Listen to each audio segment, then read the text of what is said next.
ఏంటంటే మనసు అనేది ఎవరికి ఈ ప్రపంచంలో బాహ్య ప్రపంచంలో ఉన్నటువంటి వారికి తెలీదు. ఏది హ్మ్. గురు బోధకులకు మాత్రమే తెలుసు హ్మ్. మనసు అంటే ఏంటో. అంటే ఆ హ్మ్. మనసుని ఒక వస్తు రూపంగా దాల్చినప్పుడు అది మనసని గుర్తుపడుతున్నాం. ఎలా దాలుస్తుందంటే ఇప్పుడు నిన్ను తీసుకెళ్ళి అక్కడ ఒక వస్తువు ఉంది పట్టుకురా అంటాను. వస్తువు హ్మ్. పేరు చెప్పకుండా అది పట్టురా అంటే నువ్వేం పట్టుకొస్తావు? ఏం పట్టుకురాను. పట్టించుకోరు. హ్మ్. అప్పుడు నీ మనసుకి ఒక గుర్తింపు కావాలి. హ్మ్. అప్పుడు అక్కడ కుర్చీ ఉంది పట్టుకురా అన్నప్పుడు నీ మనసేమైంది? కుర్చీ కుర్చీ అయింది. అయింది. అప్పుడు హ్మ్. ఆ కుర్చీ పట్టుకొచ్చి ఇచ్చింది. అంటే హ్మ్. మనస్సు మనస్సు ఒక వస్తు రూపం దాల్చుతుంది. హ్మ్. దానికేమన్నారు శృతిలోని మను ఏవ కారణం బంధ మోక్షయోహ అన్నారు. అంటే బంధానికైనా, మోక్షానికైనా మనసే కారణమని చెప్పుకొచ్చారు. అంటే హ్మ్. ఈ మనస్సు లేకపోతే ఈ సృష్టి లేదు. ఈ హ్మ్. సృష్టి అంతటికి కారణం ఏంటంటే మనసే. ఈ హ్మ్. మనసే అనేక రూపాలుగా, అనేక నామాలుగా పరిణామం చెంది వస్తు రూపంగా కనిపిస్తూ ఉంది మన కంటికి. హ్మ్. అందుకనే ఈ మనసు అనేది మన లోపల చూడు ఒక మనిషితో మాట్లాడినప్పుడు, ఆ మనిషి మాటలే ఇంటది గాని ఇంకొక మనిషి మాట్లాడితే వినబడదు. అవును. ఎందుకు వినబడదు అంటే ఆ మనిషి మీద మాత్రమే అంటే మనసు యొక్క గుర్తింపు అలాంటిది. హ్మ్. అలాగే నీకేంటంటే గురువు ఉపదేశం తీసుకున్న తర్వాత మనసు అంటే ఏంటో తెలిసింది. అలాగా హ్మ్. అసలు గురువు ఉపదేశం లేనటువంటి వారికి పంచభూతాలంటేనే తెలీదసల. హ్మ్. అలాగా పంచభౌతికమైన శరీరము అంటే పంచభూతాలతో తయారైంది ఈ శరీరం అని వాళ్ళకి తెలీదు. హ్మ్. పంచభూతాలతో తయారైన శరీరాన్ని ఎలా లెక్క పెడతామంటే సాంఖ్య విచారణ చేస్తాం. సాంఖ్య విచారణ చేసినప్పుడు ఆ సాంఖ్యంలోని ఏది అదే ఆత్మ నుంచి ఆకాశం, వాయువు, అగ్ని, జలం, పృథ్వీ వచ్చింది. ఆకాశంతో అంతరేంద్రియాలు పుట్టాది. అది జ్ఞాత, మనసు, బుద్ధి, చిత్తమహంకారము. వాయువుతో ప్రాణాంద్రియాలు పుట్టాయి. సమాన వ్యాన ఉదాన ప్రాణాపానాలు. అగ్నితో జ్ఞానేంద్రియాలు పుట్టాయి. హ్మ్. శ్రోత్రత్వక్కు చక్షుజోహగ్రాణమని అలాగే విషయేంద్రియాలు శబ్దస్పర్శ రూపరసగంధాలని జలంతో పుట్టాయి. ఇక హ్మ్. పృథ్వీతో పుట్టిన వాక్ పాణి పాద పాయపస్తులు. అలాగే 25 ఇంద్రియాలను విచారణ చేసుకుంటే అవును హ్మ్. 24 ఇంద్రియాలతోటి నా మనసు ప్రయాణం చేస్తూ ఉంది. నేననేవాడిని దాంతో ప్రయాణం చేస్తున్నాను అని నీకు అర్థమైంది. అప్పుడు హ్మ్. నీ మనసు ఎక్కడి వరకు ఎదిగింది? ఈ తను విచారణ అంటే ఈ సాంఖ్య విచారణ చేసి ఎత్తుకు ఎదిగింది. హ్మ్. ఎదిగిన తర్వాత అంటే నువ్వు ఇప్పుడు అందరికన్నా పెద్దదానివే కదా! అంటే అందరికీ తెలీదుగా అసలు ఈ శరీరం ఎలా తయారయిందో. అంటే తెలీదు. ఇప్పుడు అందరికన్నా గొప్పది అచల పరిపూర్ణం. అచల హ్మ్. పరిపూర్ణం గొప్పదంటే నీ మనసు అంచెలంచెలుగా ఎదుగుతూ ఉందా లేదా? హ్మ్. ఇప్పుడు మీ ఆయనున్నారు. మీ ఆయన మామూలుగా ఇంటిలోని యజమానిగా మిమ్మల్ని పెంచడానికి ఉంటాడే తప్ప గాని, హ్మ్. నీకు తెలిసిన విషయం ఆయనకి తెలీదు. అంటే ఆయనకి తెలీదు. ఎక్కడి వరకంటే నేను అంటే శరీరమే అనే వరకు తెలుసు. హ్మ్. కానీ నేను శరీరాన్ని కాదు 24 ఇంద్రియాలతో కూడుకున్నది ఈ శరీరము. ఇది ఇంద్రియాలన్నీ పంచభూతాలతో వచ్చాయి. ఈ పంచభూతాలతో వచ్చిన పంచభూతాలకు ముందల ఆత్మ ఉన్నది. ఆ ఆత్మతో వచ్చిన తర్వాత ఈ భౌతిక శరీరం ఏర్పడింది. ఈ భౌతిక శరీరంలో నేననే ఆత్మ ఉండి ఇది నడిపిస్తుందని నీకు తెలుసు. హ్మ్. అని నీ మనసు ఎక్కడి వరకు ఎదిగింది? అంటే నేను శరీరాన్ని కాదు నేను ఆత్మనే అనే వరకు ఎదిగింది. అవునా? అవును.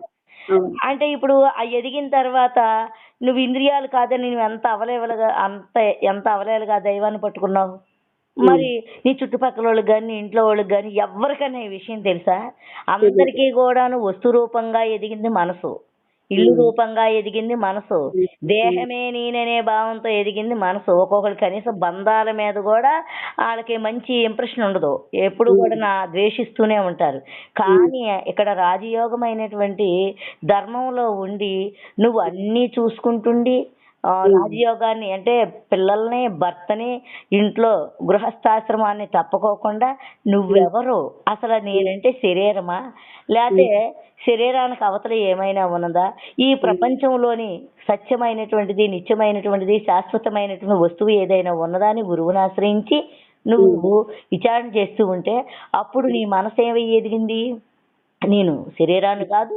నేను హ్మ్. ఆత్మనే. హ్మ్. మనసంటే ఎటువంటిది, బుద్ధంటే ఎటువంటిది అని హ్మ్. చిత్తం ఎలా ఉంటది, అహంకారం ఎలా ఉంటది, నాకు 5 పంచ ప్రాణాలు చాలా మంది అంటారు మాకు 5 పంచ ప్రాణాలు ఉన్నాయి అదే పంచ ప్రాణాలు అంటారు. కానీ హ్మ్. ఆ పంచ ప్రాణాలు అంటే ఎవ్వరికీ తెలీదు. కానీ హ్మ్. ఇప్పుడు నీకెలా తెలిసింది? పంచ ప్రాణాలంటే ఏంటి? ఇప్పుడు సమాన వాయువు అన్నాన్ని పచనం చేసి అన్నరసాన్ని తీసి 72,000 నాళ్ళకి పంచుతుంది. హ్మ్. ఒకవేళ ఆ సమాన వాయువు పని చేయకపోతే ఏమవుతుంది? నీకు అరుగుదల ఆగిపోతుంది. అవును. ఇక వ్యానవాయువు నఖశిఖ పర్యంతము అరికాల నుంచి శిఖాస్థానం వరకు అంటే సహస్రారం వరకు కూడా స్పర్శ నెరుగుతుంది. ఒకవేళ అది లేకపోతే స్పర్శను కోల్పోతావు.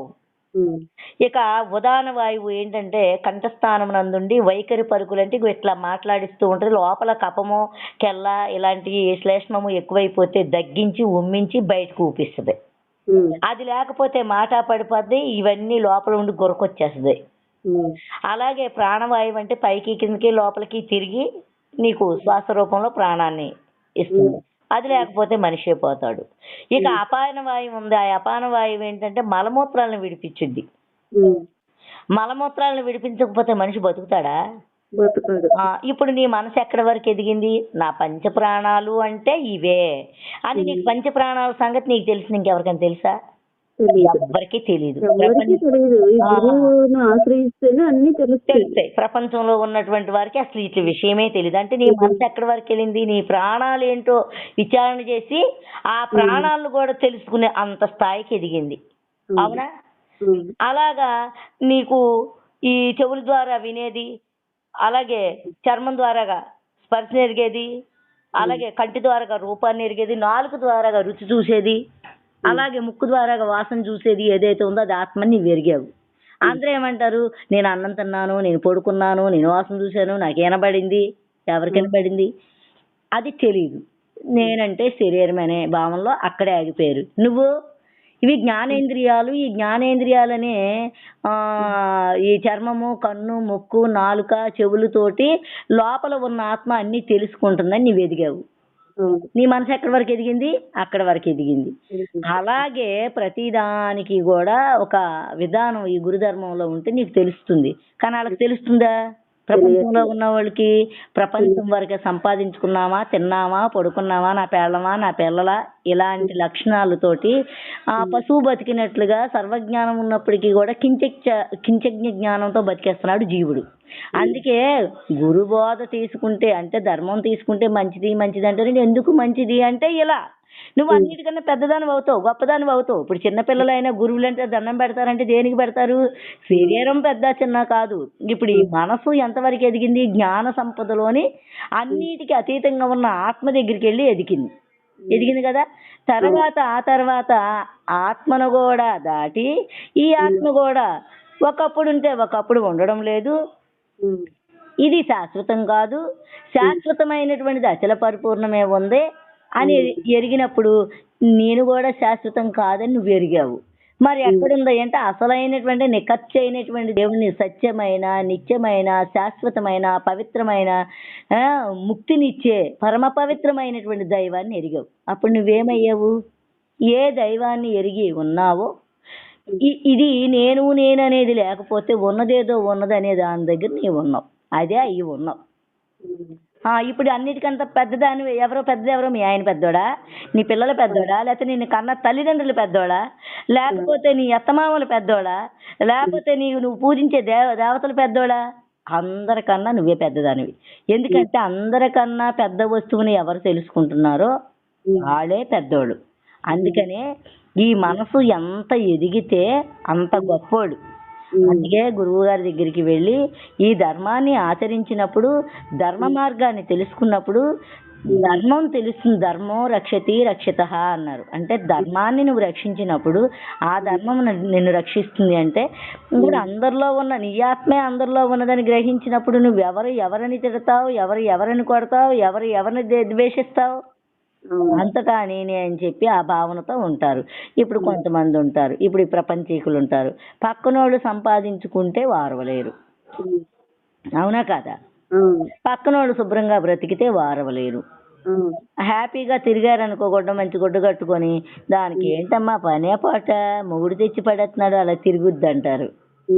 కానీ వీళ్ళేం చేస్తారు? ఈ ఆత్మతత్వాన్ని ఎరిగినటువంటి వారు ఏ జన్మలో పుణ్యం చేసుకుందో ఆ పుణ్య ఫలమే ఇవాళ ఈవిడ స్వర్గ సుఖాలు అందిస్తుంది అనుకుంటారు. ఒకవేళ బాధపడినోడు చూసారనుక, అరే ఏ జన్మలో కర్మ విధానం పాపం ఇవాళ అనుభవింపవలసి వస్తుంది అని పక్కనోళ్ళు తెలుసుకుంటారు. అంటే నీ మనసు ఎక్కడి దాకా ఎదిగింది? వాళ్ళేం చేస్తారు? అనుభవించినోడు నాకు ఇదేంట్రా బాబో, ఈ కష్టాలన్నీ నాకే రావాలా ఏంటో, పక్కనోళ్ళు బాగానే ఉన్నారు, ఎదురింటోళ్ళు బాగా ఉన్నారు, ఆ పక్కనోళ్ళు బాగానే ఉన్నారు, వాళ్ళకేమి రావట్లేదు మాకే వస్తున్నాయి అంటారు. అంటే అజ్ఞానం జ్ఞానము లేని మాటలు అజ్ఞాన స్థితిలోనే అంతా నేనే పడుతున్నాను బాధలు అన్నట్టుకుంటది.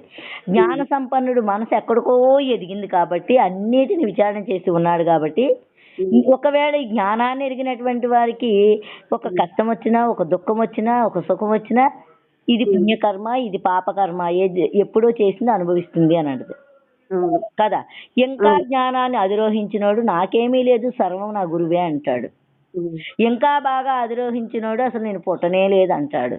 ఉమ్. అంటే నీ మనసు ఎక్కడి వరకు వెళ్ళింది, ఎంత స్థితి దగ్గరికి వెళ్ళింది, మరి మాటల అంత గొప్ప బోధన తెలుసుకుని అంత స్థాయికి వెళ్ళిందంటే అందుకని అన్నిటికన్నా పెద్దదాన్ని తెలుసుకుంటే అందరికన్నా పెద్దవాళ్ళు అయ్యి పెద్ద బుద్ధులతో ఉంటారు. అందుకే చిన్నలతో తిరిగితే చిన్న బుద్ధులు, పెద్దలతో తిరిగితే పెద్ద బుద్ధులు అన్నారు. గురువులతో తిరిగితే ఏమవుతుంది, జ్ఞానం అబ్బుద్ది. పక్క ఇరుగు పొరుగుతోటి ఈ ప్రసంగాలు మాట్లాడితే ఏమవుతుంది, లోక విషయాలు అబ్బుతాయి. లోక విషయాలు దుఃఖానికి హేతువ. గురుధర్మంలో ఉన్నటువంటి ఈ బోధ అనేది ఏంటంటే ఇంట్లోని ఏ దుఃఖమైతే ఉన్నదో దాన్ని దూరం చేసేది. అంటే బోధ వింటే బాధ తీరుద్ది. ఎప్పుడు విచారణ చేస్తే అప్పుడే విచారం లేకపోతుంది. ఎంతటి బాధలోనైనా ఎంత అప్పుల్లో ఉన్నవాడైనా ఈ గురుబోధ అనే దగ్గరికి ఆ ప్రసాదం దగ్గరికి వచ్చేటప్పటికి మొత్తం వాడి బాధలని పటాపంచలు అయిపోతాయి. ఆ క్షణానికి ఉపశాంతి వచ్చేది. కానీ ఏ దాని దగ్గరికి వెళ్ళి ఉపశాంతి రాదు, ఎక్కడికి వెళ్ళినా ఉపశాంతి రాదు. ఒక్క గురుబోధ దగ్గర మాత్రమే ఉపశాంతి పొందుతాడు. అలాగని ఎక్కడ అచల పరిపూర్ణ గురువుల దగ్గరికి వస్తేనే మళ్ళీ ద్వైతము అద్వైతము విశిష్ట అద్వైతం అనే గురువుల దగ్గరికి వెళ్తే వాళ్ళు నిన్ను నిలబెట్ట నేను అనేదాన్ని నిలబెట్ట, అందులో సాధనలు ఉన్నాయి, ముద్రలు ఉన్నాయి, యోగాలు ఉన్నాయని అష్టాంగ యోగాలని ఈ సాధనని మరి ముద్రలని అవి ఏపించి అందులో నిలబెడతారు. అవి ఎంతవరకు నీవు ఆ కంచెపు చేసినంత వరకు నిన్ను నువ్వు చూసుకుంటూ ఉంటావు. ఓహో ఇదా ఎంత బాగుందా అనుకుంటావు. తర్వాత నీవు ఆ సమాధుల నుంచి బయటకు వచ్చిన తర్వాత మళ్ళీ ఎప్పుడు మొగుడు ఎప్పుడు పిల్లలు ఎప్పుడు సంసారమే. కానీ అచల గురువు దగ్గరికి వచ్చేటప్పటికి నువ్వేమంటావు, అక్కడికి వెళ్తేప్పటికి గురుడు ఏం చెప్పాడు, అమ్మా లేని దాన్ని గట్టిగా ఉన్నదని పట్టుకుంటావు ఎందుకు, లేని దాన్ని లేదని నిర్ధారణ చేసుకున్నావు అనుకో ఉన్నది ఎప్పుడు అలా అలరారుతూ ఉంది, ఉన్నదేదో ఉన్నది అదే నువ్వు అయ్యున్నావు. నువ్వు అయ్యున్నావని ఇక్కడ నీ గురుడు చెప్తున్నాడే గాని నేనయ్యున్నానంటే నువ్వు పనికిరావు. అక్కడ నువ్వు అనేది లేకపోతే ఉన్నది అదే. అప్పుడు ఎప్పుడు కూడా ఏమనుకుంటామంటే ఇవన్నీ శాశ్వతమైంది. రాత్రి కళ వచ్చింది కదా, కళలో వస్తువులన్నీ నిజమయ్యాయా, తెల్లారులేస్తే కళలో కొట్టుకుంటే తెల్లారులేసిన తర్వాత దెబ్బలు కనిపించాయా, కళలో బాధలు పడితే తెల్లారులేటప్పటికి అవి కనిపించాయా, కళలో ఎన్నో అశుభాలు చూసాము శుభాలు చూసాము, ఆ శుభాలు బయటకు కనిపించలేదు కదా, మరి అది శాశ్వతం కాదు. అలాగే నిన్న చేసిన పని నిన్న చేసిన అదే పనులే కానీ శుభకార్యాలే కానీ అశుభాలే కానీ నిన్న ఇవాళ కనబడతాయా, నిన్న కల్లోని రాత్రి కల్లో ఎలా కనబడలేదు, నిన్న కూడా ఈ రోజుకి కనబడలేదు. కనబడని దానికి వినబడని దానికి చూడబడని దానికి ఎందుకు నాకు ఈ తెప్పలే, లేనిది లేకుండా పోతే ఉన్నదే ఉంది. కాబట్టి శాశ్వతమైనటువంటి పరిపూర్ణం ఏదైతే ఉన్నదో అదే నేనై ఉన్నానని నీకు అనుకోవడం అంటే భావంలో అనుకోవడం బయట అంటే సరిపోదు. ఎందుకంటే నేను అనేది ఎరుక. ఆ ఎరుక నేను అంటే మళ్ళీ ఎరుక ఉందని అర్థం. అక్కడ ఎరుక లేదు. ఎరుక లేకపోతే ఉన్నదే నువ్వై ఉన్నావు. అర్థమైందా? అలాగా నీ మనసు అంతవరకు ఎదిగినప్పుడు నువ్వేమై ఉన్నావు, అందరికన్నా పెద్దదానివై ఉన్నావు. అందుకే చిన్నపిల్లలైనా కాళ్ళకు మొక్కుతారు అంటే దానివల్ల ఏంటి, జ్ఞానం పెద్దదని, శరీరాన్ని చూసి కాదు. ఆనాడు వీరబ్రహ్మం గారికి 14 సంవత్సరాలు అయితే తల్లి పాదాల మీద పడి నమస్కారం చేసుకుంది. ఎందుకు చేసుకుంది, జ్ఞానం పెద్దది. అందుకని దాన్ని ఈ గురుబోధ అనే దాన్ని తెలుసుకున్నవాడు గొప్పవాడు అవుతాడు. అర్థమైందా? అందుకని గురు ధర్మంలోనే ప్రతి ఒక్కరు ఉండాలి. ఫస్ట్ తెలియకపోవచ్చు, అది ఫస్ట్ విషయంలాగే ఉంటది, తర్వాత అమృత స్వరూపము. ఎందుకంటే ఎన్ని గ్రంథాలు విన్నా, ఎన్ని పురాణాలు విన్నా, ఎన్ని ఉపనిషత్తులు విన్నా, ఎన్ని వేదాలు విన్నా అవి ఏంటంటే నీ కోసం చెప్పినవి. అవన్నిటి మీద మనకి అంత మమకారం ఉండదు. నీ కోసం తెలుసుకున్న తర్వాత నీ కోసం ఒకరోజు బోధ లేకపోతే పిచ్చెక్కిపోయినటువంటిది. ఎందుకంటే నీ స్వరూపం అమృత స్వరూపం, మృతము కానిటువంటిది. అలాంటి స్థితిని సంపాదించి ఉన్నావు. కానీ ఉన్న సంపాదనని తెలుసుకోలేక నేను మానవుణ్ణి, నేను అజ్ఞానుణ్ణి, నాకన్నా దేవుడు వేరేగా ఉన్నాడు, ఆ దేవుణ్ణి నేను పూజిస్తున్నాను, వాడు నా కోరికలు తీరుస్తున్నాడని పూర్ణ అజ్ఞానంలో ఉండిపోయాడు మనిషి. జ్ఞానం ఏంటి? నేను సంకల్పిస్తేనే అన్నీ జరుగుతున్నాయి, నేను సృష్టి చేస్తేనే సృష్టి అవుతుంది, నేను పోషిస్తేనే పోషణ అవుతుంది, నేను పడుకుంటేనే లయకారుణ్ణి అవుతున్నాను తప్ప ఏ బ్రహ్మ విష్ణు మహేశ్వరులు వచ్చి నన్ను పడుకోబెట్టలేదు, నన్ను ఇదిగో కొద్దిగా ఇస్తున్నాను వండుకోమని అడగలేదు, మీ ఇద్దరు కలవండి అని ఏ బ్రహ్మ విష్ణువులు వచ్చి చెప్పలేదు. అన్నీ నేనే అయ్యి ఉన్నానని గ్రహించినటువంటి వాడు అంతటి వాడు. అర్థమైందా? అందుకని అన్నిటికన్నా పెద్దదేది పరిపూర్ణం. దాన్ని తెలుసుకున్నవాడు ఈ సృష్టి కన్నా గొప్పవాడు, పెద్దవాడు. అలాంటిది మనది గొప్ప ధర్మం. ఆ ధర్మాన్ని తెలుసుకున్నటువంటి వాడే. కానీ ఇంత మంచి ధర్మము కానీ అందరికి ఎందుకు తెలియలే ఫస్ట్ నుంచి కూడాను? ఈ పూజలు, ఈ గుడులు ఇవన్నీ ఇవే చేస్తా ఉంటారు, పెద్ద పెద్ద హోమాలు.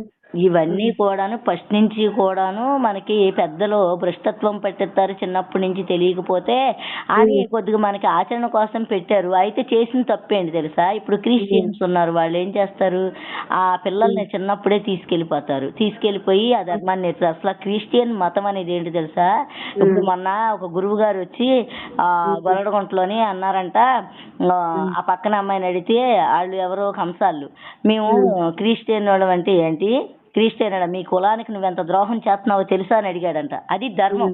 ఎందుకంటే కులాచరణ మర్చిపోయి, కుల ధర్మాన్ని మర్చిపోయి విస్మరించి ఎక్కడో పరధర్మాన్ని ఆశ్రయిస్తే నీకు బతికేంటి అసలు?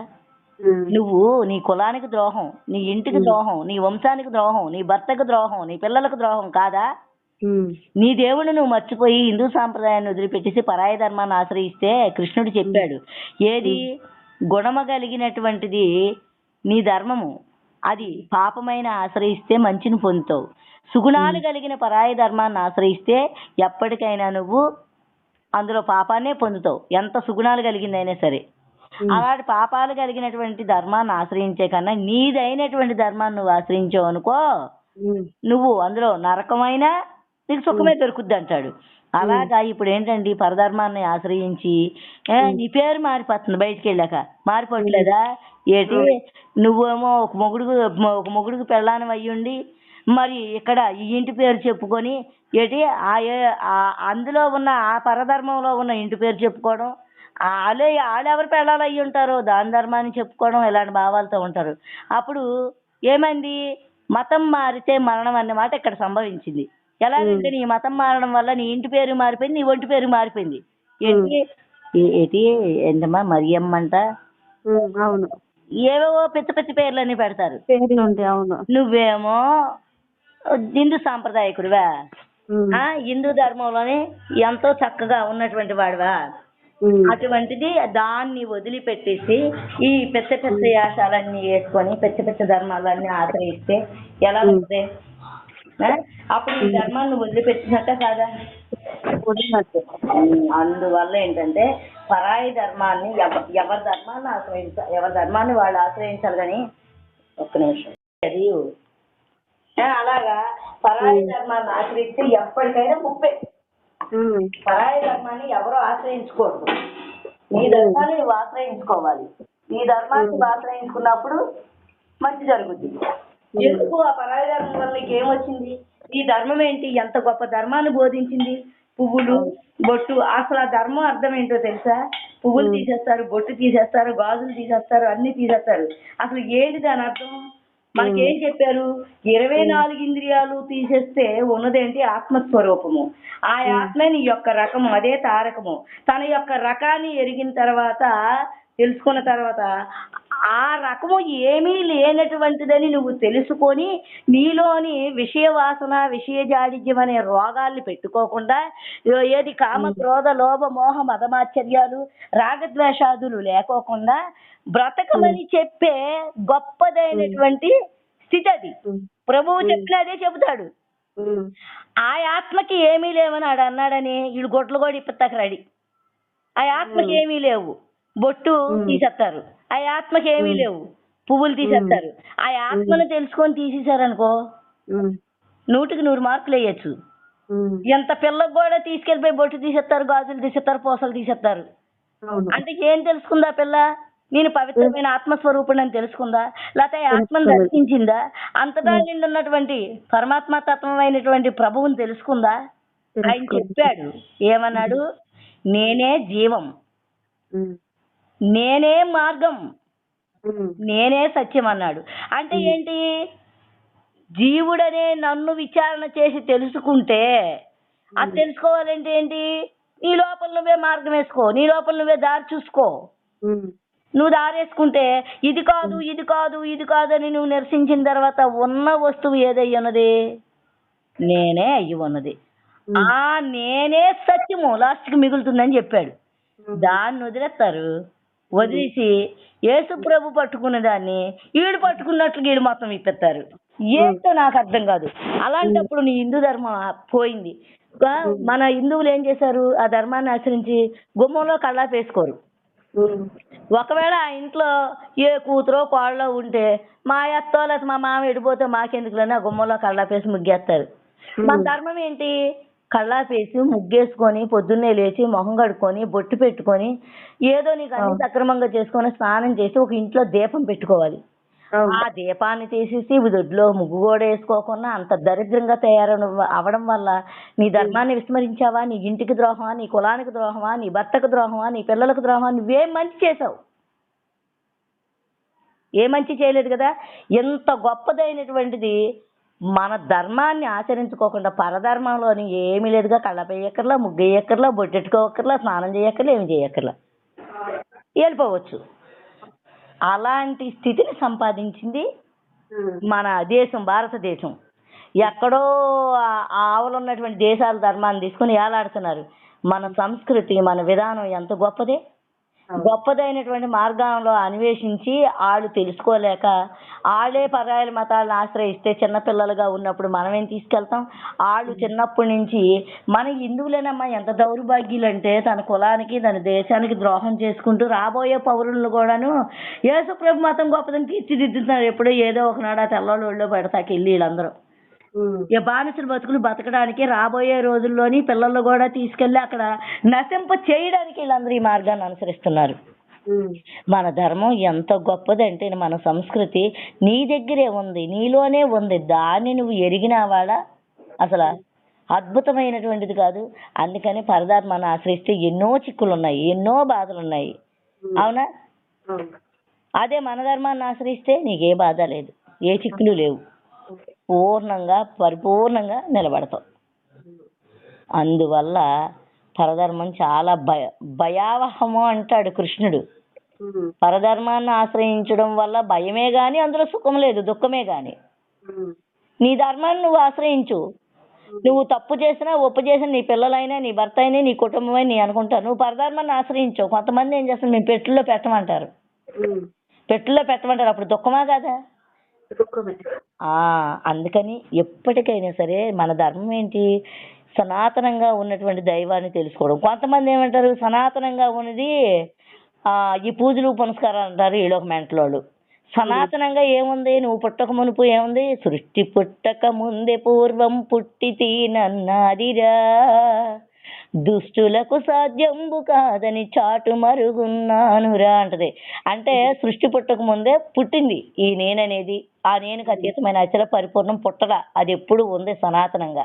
సనాతనంగా ఉన్నటువంటి దైవాన్ని ఎరగాలంటే ఈ తెలివి నీ దగ్గర ఏదైతే ఉన్నదో ఆ పరమాత్మ వస్తువుని పట్టుకొని దాన్ని తెలుసుకొని జీవించి ఉండంగానే జీవన శైలి మార్చుకొని సంతోషంగా ఉండమనేదే మన ధర్మం. రాగద్వేషాదులతోటి, కుళ్ళు కుశుద్ధాలతోటి, వీటితోటి అదంతా ఇదంతా అని చెప్పేది కాదు. అలాంటి ధర్మమైనటువంటి మార్గాన్ని విడిచిపెట్టి అధర్మ స్థితిలో మనం ఉంటున్నాం చూడు, అదే మనం చేసిన గొప్ప తప్పు. అందుకని మనకి ఎవరైనా, అందుకే నేనేమంటానమ్మా, పిల్లలకి ఇవ్వండి అమ్మా ముందుల కొన్ని రోజులు చిన్నప్పుడు అలా ఆశ్రయిస్తూ ఇప్పుడు పండు తీసుకున్న తర్వాత ఏమయ్యాడు? కొన్ని రోజులు చెప్పిన కొన్ని రోజులు మళ్ళీ చేస్తున్నాడా లేదా? అంటే ఏదో ఒక రోజున వాళ్ళకి మెలకు వచ్చింది. గురుడు ఊరుకోడు, మెలకు తెప్పిస్తాడు.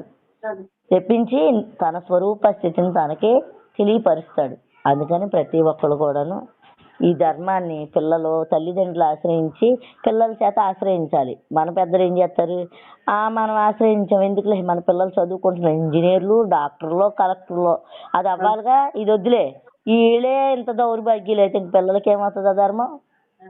ఇక ఉన్న వాళ్ళందరేమో ఇదంతా ఎవడ ఆశ్రయిస్తారు, ఆ ప్రభు మతస్థులు అయితే ఏ పని లేదు, తానం చేసిన చేయకపోయిన గుళ్ళోకి వెళ్ళిపోయి అనే జ్ఞానాన్ని సంపాదించారు జనాలు. ఇలాగ అయిపోయింది. పరధర్మాన్ని ఆశ్రయించి మన ధర్మాన్ని మట్టి కలిపి మంటలో పెట్టేశారు తీసుకెళ్ళి. మన హిందూ సాంప్రదాయం అంతా అటు వెళ్ళిపోయి నానా దరిద్రం చేసుకొని పరధర్మాన్ని ఆశ్రయించి ఏ ఊళ్ళో చూసినా 10 గుళ్ళు కట్టుకొని చూడు, అబ్బా హిందూ ధర్మంలో పుట్టి హిందూ మట్టిలో చచ్చి హిందూ మట్టిలో కలిసిన వాళ్ళు మాది ఎవడో ఎక్కడో పుట్టిన యేసు ప్రభు మతం మేమని చెప్పుకొని తిరుగుతున్నారు. వాళ్ళకంత సిగ్గులేదో నాకు అర్థం కాదు. ఇప్పుడు అక్కడ చచ్చిపోవాలి వెళ్ళి, యేసు ప్రభు ఎక్కడ పుట్టాడు అక్కడ చవ్వాలి. మన భారతదేశంలో పుట్టిన మహా ఋషులు పెట్టిన భిక్ష, మన భారతదేశంలో పుట్టిన అవతార పురుషులైనటువంటి పెట్టిన భిక్ష మన ధర్మం. మన దగ్గరే మళ్ళీ అన్ని మనయే తింటారు. ఏదో ఉంటది మామగారి సినిమాలోని అన్ని అల్లుడు సొమ్ము తిని పరాయి చోట్ల వేసి వస్తారు, ఎరువు ఇక్కడ వేయండి అన్నట్టు. అలాగే అయిపోయారు జనాలు, ఏం చేస్తాం.